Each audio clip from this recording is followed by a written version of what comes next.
우리가 기도로 해결할 수 있는 것과 기도 외에 실천이 따라가야 될 것들이 있습니다.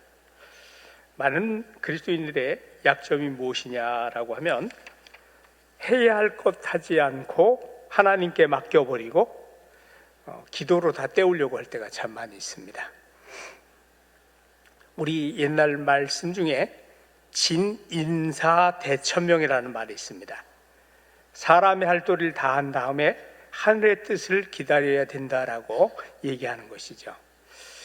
그러면 모세가 지금 오늘 읽은 본문에 보면 120살이 되어도 눈이 흐리지 않고 기력이 쇠하지 아니하였다 이렇게 설명해 주고 있는데, 그럼 어떻게 하면 모세처럼 120살이 되어도 눈이 흐리지 않고 기력이 쇠하지 않아야 할까? 제가 고민을 좀 해봤습니다. 그래서 철야 기도를 하면 될까? 금식 기도를 많이 하면 될까?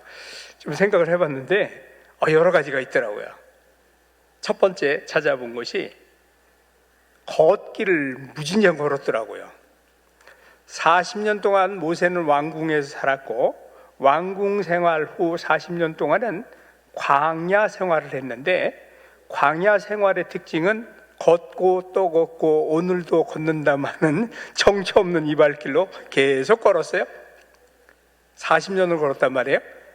그 걸은 거리를 계산해 보니까 지금도 그 목동 생활하는 분들이 하루에 15에서 20km를 걷는데요. 매일. 광야에서 풀을 뜯어 먹이려고 하면 이 풀밭에서 저 풀밭으로 이동하는데 보통 3km, 4km 이렇게 이동을 해야 풀밭들이 나타나는 거예요. 양들을 굶길 수가 없으니까 목동들은 어떻게 해야 할까요? 양들을 몰고 걸어가야 되는 거예요. 오늘도 걷고 내일도 걷고 계속 걷습니다. 그런데 그렇게 걷기만 한 것이 아니고 출애굽기를 읽다 보니까 모세가 시내산에 올라간 사건들이 몇 번 나오더라고요. 여러분 몇 번이나 시내산에 올라갔을 것 같아요? 요건 이제 모세가 80세 이후에요. 사명받은 이후에. 그러면 시내산 높이가 2,300m 정도 됩니다. 2,300m 정도 되는 시내산을 모세가 출애굽기에 자세히 살펴봤더니 어떤 학자는 7번, 어떤 학자는 8번 올라갔다고 나와 있더라고요. 학자에 따라 조금 해석이 틀린데 2,300m 80 어르신이 8번 등정했다. 한번 잘 생각해 보세요. 모세가 그렇게 계속 걸어 다니니까 건강을 지킬 수 있는 기본이 된 거예요. 우리나라 화타라고 알려진 분이 강원도 방태산에서 한의원을 하시는데 이분이 책을 하나 썼어요. 뭐라고 썼냐? 누우면 죽고 걸으면 산다. 병을 역학조사해 보게 되면 많은 부분이 운동하지 않고 움직이지 않아서 그렇다라고 이야기를 합니다. 모세의 첫 번째 건강 비결, 모세 플랜의 첫 번째는 운동인데, 특별히 걷는 것은요, 이 균형이 잘 잡혀지게 됩니다. 여러분, 걷지 않으면 치매도 옵니다. 뇌로 혈류 공급이 안 됩니다. 걸을 때, 바른 자세로 걸을 때에 몸이 모두가 운동을 하게 되고 혈류 순환이 좋아지게 되는 것입니다. 모세가 40년 동안 광야길을 걸었고 그 후에 또 40년을 이스라엘 백성들과 함께 걸었을 때에 120살이 되어도 눈이 흐리지 않고 기력이 쇠하지 않는 역사가 일어난 것입니다. 두 번째로 생각해 볼 것은 모세가 하나님의 말씀을 받아 기록한 것이 모세오경입니다. 창세기, 출애굽기, 레위기, 민수기, 신명기. 그런데 레위기에 보게 되면 음식 규례에 대해서 철저하게 기록을 하고 있습니다. 이것은 먹어라, 이것은 먹지 마라. 제일 첫 번째 하나님께서 우리에게 주신 먹을거리를 보게 되면 창세기 1장 29절에 써 있습니다. 씨 맺는 모든 채소와 씨가 진 열매가 너희의 먹을거리가 되리라. 그러니까 모세가 이것을 먹고 살았으니까 그렇게 기록을 했겠죠. 자기가 먹지도 않은 걸 기록하진 않았을 거예요. 그런데 현대인들은요, 가공을 많이 합니다. 원래 우리나라도요, 백미 먹은 게 불과 100년 정도밖에 안 돼요. 옛날 어르신들은 디딜방 하나 혹은 연자방아로 맷돌을 돌려서 탈피를 해서 먹었기 때문에 지금같이 하얀 쌀을 별로 못 먹었대요. 하얀 쌀을 먹기 시작한 건 언제냐? 일제시대 때 발동기가 들어와서 정미소가 생겨서 그때부터 9분도 10분도 이렇게 깎기 시작했대요. 그전에는 거의 현미, 조금 더 부잣집은 몇 번 더 쪄가지고 5분 도미 정도를 먹고 살았다는 기록이 나오더라고요. 그런데요, 쌀을 껍데기를 벗기면 벗길수록 영양분은 버리고 몸에 안 좋은 것만 더 많이 먹게 된다는 거죠. 생명은 잃어버리게 되고 너무 가공이 많이 된 것을 먹게 된다는 거예요. 현대인들의 가장 큰 문제는 뭐냐? 음식에서 가장 큰 문제는 초가공 식품을 너무 많이 섭취한다는 거예요. 그래서 그런 음식을 정크푸드라고 해요. 정크푸드는 뭐예요? 먹으면 몸에 좋을까요? 안 좋을까요? 안 좋은 거를 골라서 찾아서 돈을 많이 들여서 먹고 있다라는 거죠. 그것이 우리들의 형편이에요. 우리 두레마을에 북한에서 온 형제자매들이 꽤 있어요. 가끔 제가 식사하러 가자 그러면 이 친구들은 반드시 고기를 먹어야 돼. 고기를 안 먹으면 밥 먹는 게 아니야. 한 번은 보리밥 먹으러 가자 그랬더니 목사님 왜 돈 팔아서 보리밥을 사 먹냐고. 그 없을 때 못 살 때 먹는 거지 그걸 왜 돈을 주고 사 먹느냐고. 좋은 음식 먹자고. 거기는 그렇잖아요. 지금도 80년 동안 구호처럼 외치는 것이 이밥에 고깃국 먹고 기와집 짓고 사는 게 꿈인데 아직도 못 이뤘어요. 우리는 이런 구호 안 해도 지금 어때요? 흰쌀밥에 고깃국 먹으면 병 걸린다고 안 먹어요? 거친 음식 찾아 먹고 있어요? 세상이 이렇게 달라져 있다니까요. 근데 현대인들이 가지고 있는 가장 큰 문제는요, 이 먹는 것들이 너무 많이 무너져 있어요. 세 번째로 모세의 생애를 잘 살펴보면요, 광야 시절에 하나님께서 내려주신 만나를 먹고 살았어요. 만나는 출애굽기 16장과 민수기 11장에 기록되어 있는데 지금 그 만나에 대해서 연구한 학자들의 얘기는 우리가 조금 좋은 음식이라고 면역력을 높이는 음식이라고 먹는 벌꿀에서 채취한 화분이라고 있어요. 꽃가루. 그것이 만나의 주 성분이었다라고 연구를 한 결과들을 내더라고요. 그러니까 최고의 면역력을 가진 만나를 먹고 살았어요. 그런데 하나님께서 이런 음식을 꾸준하게 주다 보니까 사람들이 그 음식을 먹고 행복했을까요? 불행했을까요? 너무 행복했을까요? 하나님 이렇게 좋은 것 주셔서 감사합니다 했을까요? 민수기 11장 4절 말씀을 한번 보면 그렇게 좋은 걸 먹으면서 사람들이 어떤 태도를 가졌는지 살펴볼 수가 있습니다. 민수기 11장 4절, 그들 중에 섞여 사는 다른 인종들이 탐욕을 품으며 이스라엘 자손도 다시 울며 이르되 누가 우리에게 고기를 주어 먹게 하랴. 5절, 우리가 애굽에 있을 때에는 값없이 생선과 오이와 참외와 부추와 파와 마늘들을 먹은 것이 생각나거늘. 6절 말씀 우리 한번 같이 읽어봅니다. 이제는 우리의 기력이 다하여 이 만나 외에는 보이는 것이 아무것도 없도다 하니. 여러분, 이거 옛날 개역 성경에는 이 기력이 없다를 정력이 없다 이렇게 썼었어요.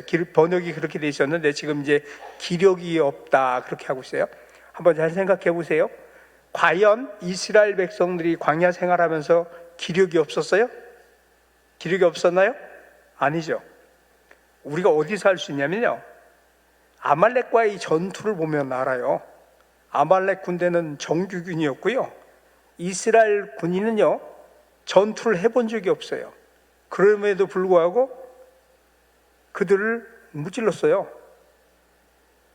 전투 능력이 있었다니까요. 그러면 기력이 없다라는 말이 이게 맞는 말일까요? 틀린 말일까요? 그만큼 우리는 뭐예요? 탐욕에 젖어서 음식을 먹어요. 여러분, 하나님께서 우리에게 음식과 관련돼서 설계해 놓으신 것들을 생각해 볼 수 있어요. 첫째는 음식 먹는 양에 대해서 하나님이 우리한테 설계해 놓은 기관이 있습니다. 여러분들의 위입니다. 여러분들의 위 크기는 여러분 주먹만 하십니다.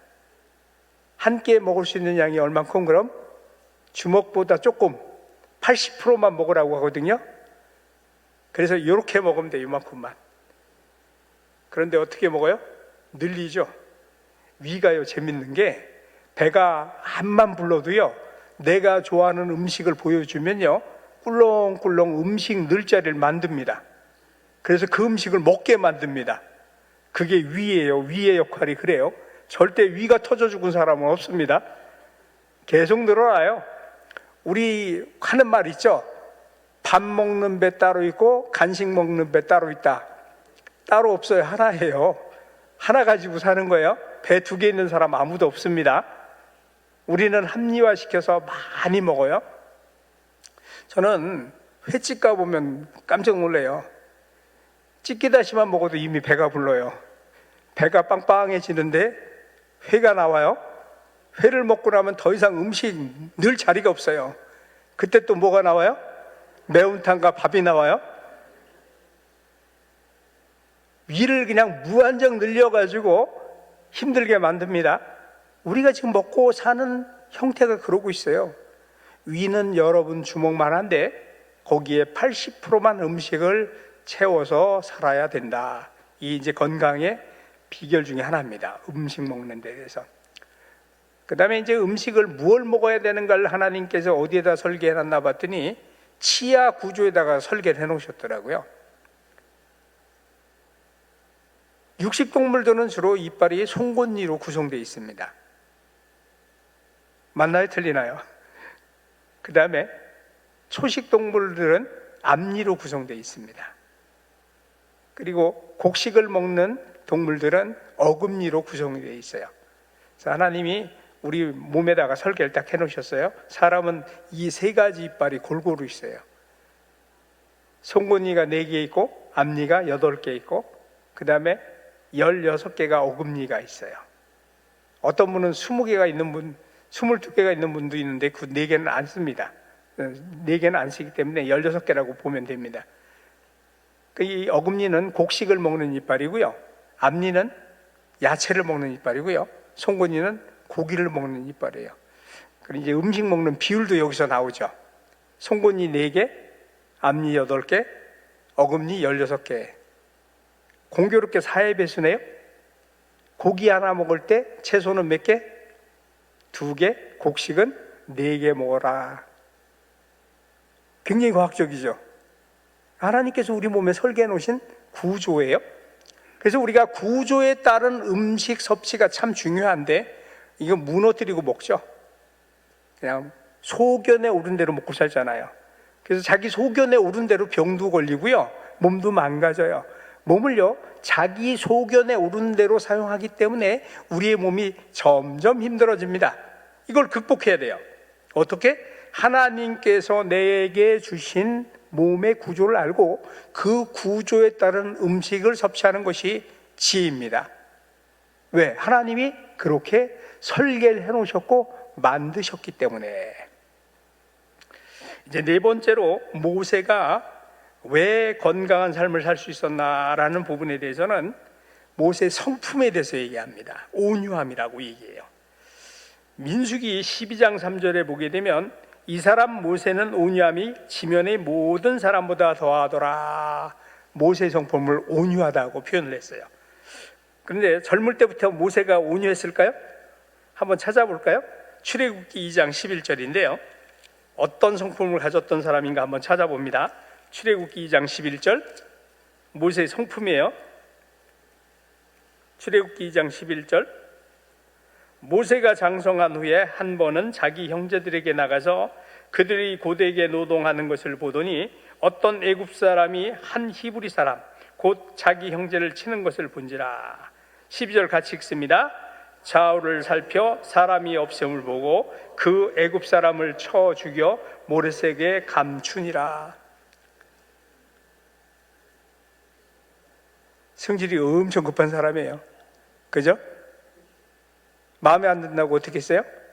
사람을 흔적 없이 묻어버렸어요.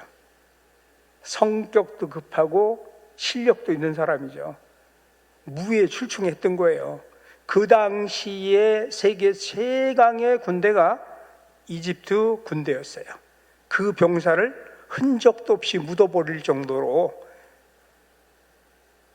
무의 실력이 있었던 거죠. 그런데 성격은 엄청 급했어요. 또 급했던 모습을 찾아볼 수 있는 곳이 있는데요. 출애굽기 32장입니다. 출애굽기 32장에 모세가 십계명 돌판을 받아가지고 내려올 때에 우상 숭배하는 이스라엘 백성들을 보면서 분노했을 때의 모세의 모습입니다. 출애굽기 32장 19절부터 22절에 기록되어 있는 말씀입니다. 진에 가까이 이르러 그 송아지와 그 춤추는 것들을 보고 크게 노하여 손에서 그 판들을 산 아래 던져 깨뜨리니라. 모세가 그들이 만든 송아지를 가져다가 불살라 부소 가루를 만들어 물에 뿌려 이스라엘 자손에게 마시게 하니라. 모세가 아론에게 이르되 이 백성이 당신에게 어떻게 하였기에 당신이 그들을 큰 죄에 빠지게 하였느냐. 22절 같이 읽습니다. 아론이 이르되 내 주여 노하지 마소서 이 백성의 약함을 당신이 아나이다. 여러분, 얼마나 성질이 급했으면 모세 형 아론이 뭐라고 얘기합니까? 노하지 마세요. 동생한테 노하지 마세요. 성격이 보통이 아니었음을 보여주고 있죠. 이런 모세가 왜 온유한 사람이 됐을까요? 한번 좀 생각을 해봐야 돼요. 온유한 성품이 될 수 있었던 이유. 여러분, 이렇게 성격 급한 모세, 이집트 군사를 묻어버릴 정도로 급했던 모세가 온유해질 수 있었던 비결. 40살에 광야로 들어갑니다. 그 다음에 광야에서 처가살이를 하게 되죠. 처가살이 40년 했어요. 우리나라 옛날 어른들은 그랬죠. 겉보리 소말만 있어도 처가살이 안 한다. 그만 어떻게 해야 된다는 거예요? 자기를 절제하고 관리하고 온유해지지 않으면 처가살이 못한다는 거예요. 40년을 그거 살았잖아요. 그러니까 얼마나 모세가 온유해졌겠어요. 40년 처가살이 하면서 낮춰지고 다듬어지고 온유한 성품으로 형성되는 계기가 되었다는 것이죠.